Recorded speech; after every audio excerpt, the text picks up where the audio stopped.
So today I'm going to show you how to rebuild the rear hub on your bike. This bike came into the shop. We put together a quote that was over $400. One of the big things that drove the cost is there wasn't an axle in this rear hub. I think I've got all the parts at the home shop to rebuild this wheel and get this Trek 3500 moving again. It's a good bike. It's got good bones and it deserves to be ridden again. We got to get this wheel fixed. Let's head over to the bench and get it done. On this rear wheel, the axle was completely missing. I started cleaning up the freewheel thinking I would reuse it, but then I ended up measuring the chain and it was completely worn out. This guy looks in pretty good shape, but you know what? I don't want to risk it, so we're going to take this guy off. What tools am I going to use? We're going to use some cleaning brushes. I'm going to use some WD-40 to clean. I might get the brake cleaner out. I'm going to use some grease. I've got my freewheel removal socket along with a big adjustable wrench, 17 millimeter wrench, 15 millimeter wrench, some cone wrenches, a 15 and a 17. If you're working on a front axle, you probably need a 13 as well. And then in my bin of parts, I think I've got the stuff for an axle to rebuild this guy. I've also got some rags. Step one, this is the key to the whole thing. Take that freewheel off. It's going to allow you to get access to everything. I've got this broken loose, but take the freewheel off. I'm going to pop off our dork disc.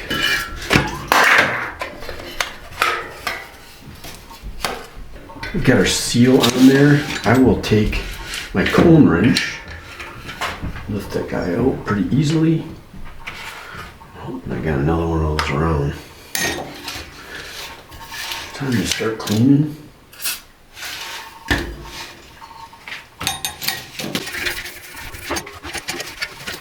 What you want to do, I'm going to try to get a little close up in here. This is your cup. You want to make sure there aren't any pits or grind marks on that. You want to make sure that's smooth. It doesn't show any pits. Nice clean line. So luckily, this guy is in good shape. Everything is looking good.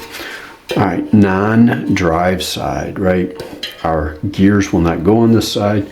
The side with our gears, or our threads, is the side that the freewheel is going to go on to. The critical thing as we get going is to set the distance of the axle. So in order for it to clear our freewheel, be centered in the bike and still lock down nicely. Get some support on the axle. There is our skewer and our springs. We're going to need that.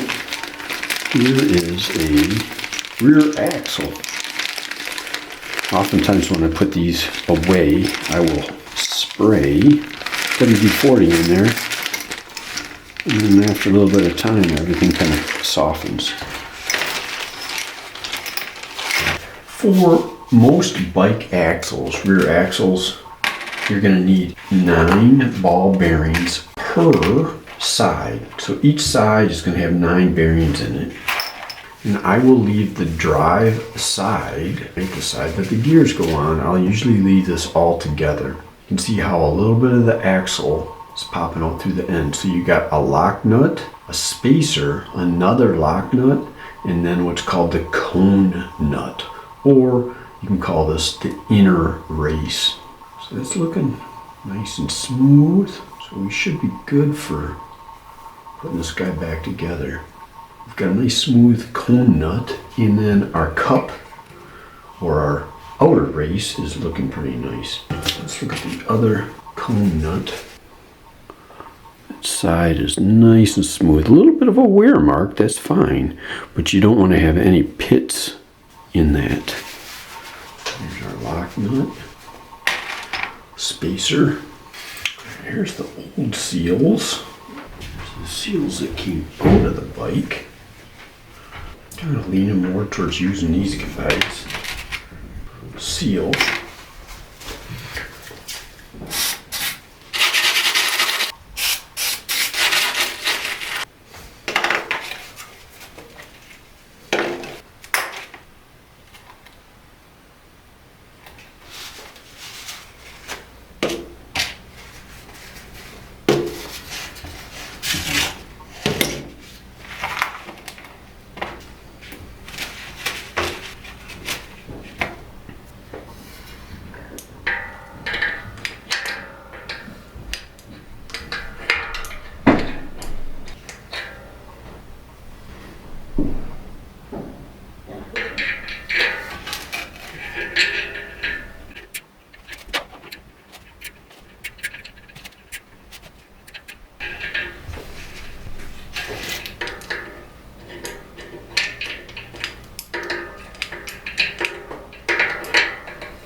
So what I will do is screw on my cone nut, get it tight as I can get it, finger tight, and I'll back it off ever so slightly. I'll feel that grinding go away when I'm turning it, and then I'll put on my spacer, followed up by the lock nut.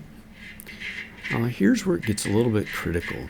Once you get that lock nut screwed down tight, it's easy to over tighten. Got my 15, and 17.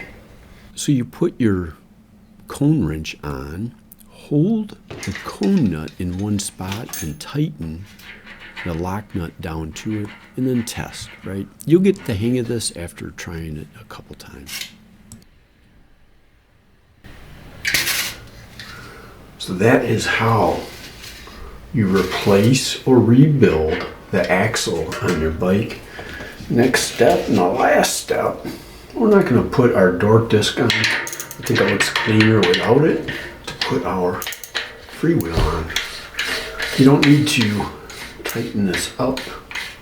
Hand tight's fine. Your pedaling pressure is going to tighten it up. The final check is you want that locking nut to be farther out than your freewheel.